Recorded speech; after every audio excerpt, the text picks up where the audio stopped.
Let's Talk TV, we call it On The Box on the radio because it's the On The Box blog that Chris Philpott runs at stuff.co.nz. Chris Philpott NZ on Twitter as well. Welcome back to the show, Chris. Hey, how are you? Very good. First up, we're looking at what Chevy Chase thinks of Community, the program. And is Chevy Chase at all related to the program Community? Yeah, well, he stars in this program. Does he? Oh, see, I know.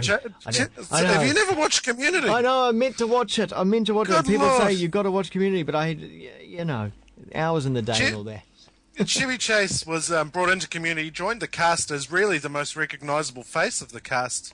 When the show started, he plays the grumbling older citizen of the group at the centre of the show. Pierce is his name. But he's been leaving voicemails with creator Dan Harmon saying that he doesn't really enjoy the show. He doesn't think it's funny.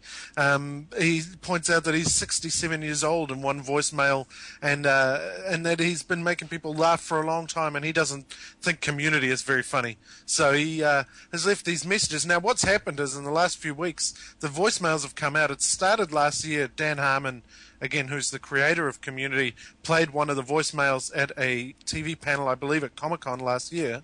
And then Chevy Chase didn't like that, so he left another one. And then Dan Harmon released that one a few weeks ago. Yeah.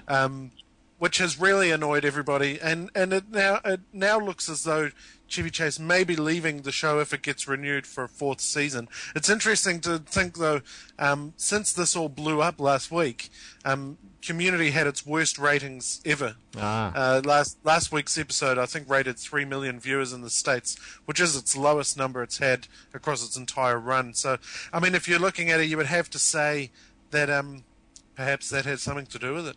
But it's interesting, though, that now there's talk, as I say, that Chase may be leaving the show. So whether that's because he's grumbling, I mean, we had a couple of characters left The Walking Dead at the end of the second season, which finishes next week on 2. And the word was that they were complaining as well about the way Frank Darabont was left from was booted out of The Walking Dead, and that led to why they were booted out of The Walking Dead. So whether that's something that is common, whether that's what's happening to Chevy Chase, we don't know. And obviously I'm in no place to judge, as I've already shown my ignorance on the program Community. I mean, if he left, would it still be Community? I think it would be. The problem they have at the moment is that it's kind of overcrowded. They've got too many interesting characters, so in any given episode, someone's always left on the sidelines. And getting rid of Pierce would actually kind of streamline the show in a way, I think. And as well as that, I mean, if Chevy Chase isn't happy, we don't want him there anyway as Community fans. But as I say, the ratings are really low, and you wonder, Chevy Chase is saying that he doesn't enjoy the show. Maybe he's in the majority. Could be. All right, well, a show that is still well loved and still enjoyed, of course, is The Simpsons. It's back up with a new series, and a long-time secret has been revealed about the location of Springfield, the town. Well, that's what the news media jumped on. Matt Groening did an interview last week where he said that the location of Springfield, the town of Springfield in The Simpsons, was based on the next town over from where he lived in Oregon when he was growing up. But he didn't actually say that was where the Springfield was. He didn't say Springfield's in Oregon. And so this week, the latest episode of The Simpsons, the blackboard gag at the start, which changes from episode to episode, read, the true location of Springfield is in any state but yours.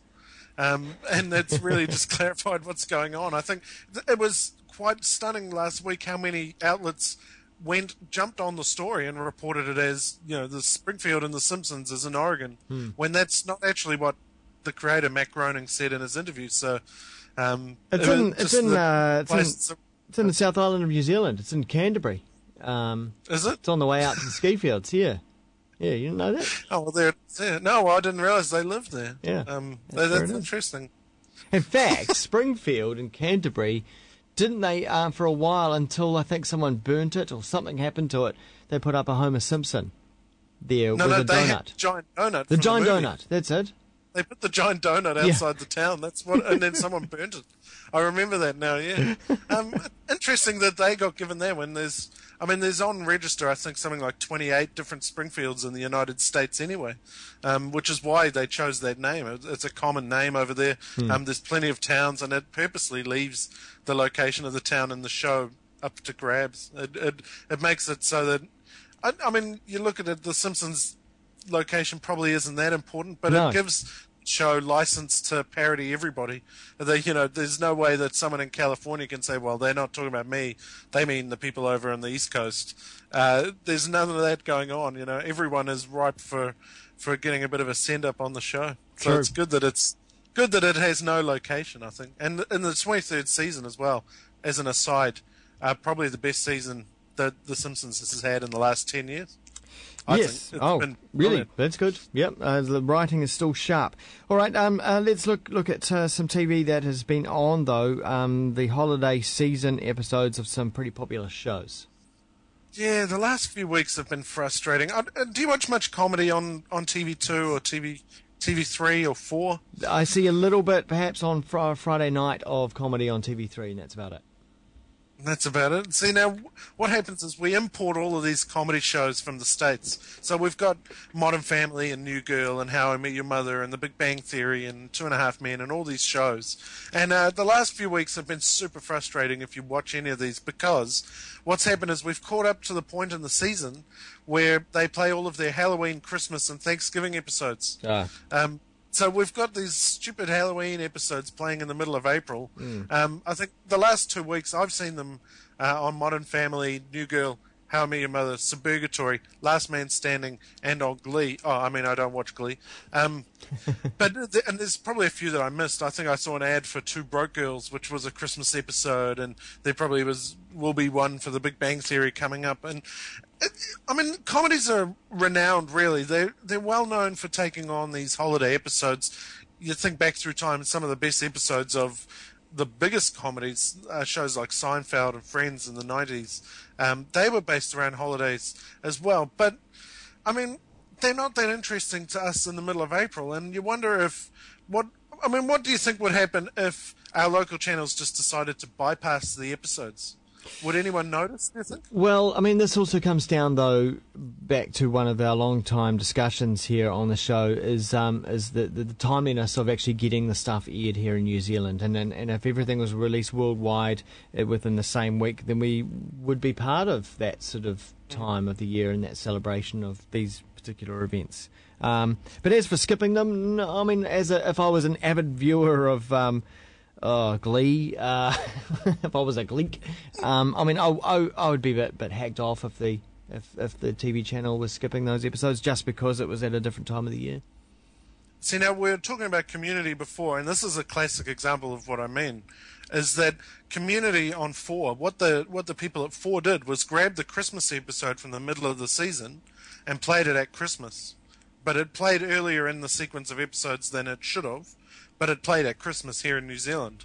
And I mean, aside from the straight up, one of the characters has got a broken leg in the Christmas episode, which happens later in the season. Aside from the confusion over that, I didn't really notice. It just sort of was, it's a Christmas episode this week. That's nice. It's Christmas. Yeah. And then later in the season, we've gone past the point where that episode should have played on the actual show, and you didn't notice that it was missing in the sequence of the show. And Community is a show which has a lot of storylines that carry on from week to week. A show like Modern Family doesn't. The episodes are very kind of, they're encapsulated. The episode is just the 20 minutes that it's on for, the half an hour it ends up on TV, and that's all. You don't need to have seen the 10 episodes before it to know what's happening. And I think probably they could, TV3 could have just skipped that episode, gone off and played it later in the year at Christmas. Hey, Chris, how about skip that episode? How about you skip it? Don't ask them to skip it. It's time for you to step outside and go do something else in that time frame on that week.